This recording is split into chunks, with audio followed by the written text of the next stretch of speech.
Со само 42 луѓе синдикатот ја блокираше Стопанската комора.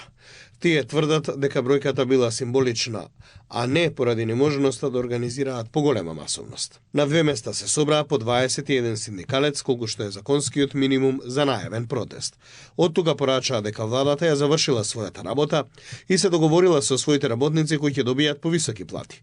Сега на ред биле бизнисмените кои морале да преговараат со нив. Од Сојузот на синдикатите порачаа: ние сме ви пријатели и треба да размислите за нашите барања. 600 евра минимална плата и 100 евра линеарно зголемување на платите на сите работници.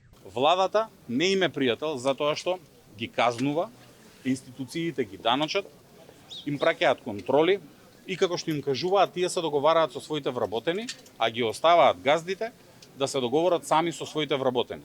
Но што е проблем?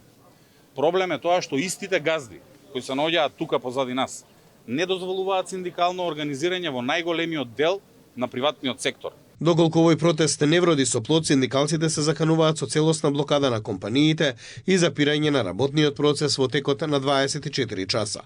Синдикалците предупредуваат дека еден ден целосен застој на економијата ќе ја чини државата и приватниот сектор многу повеќе од годишниот износ потребен за бараните покачување на платите. Протестите се во период кога се прават последните пресметки за покачување на минималната плата, која во март ќе биде повисока за околу 1700 денари.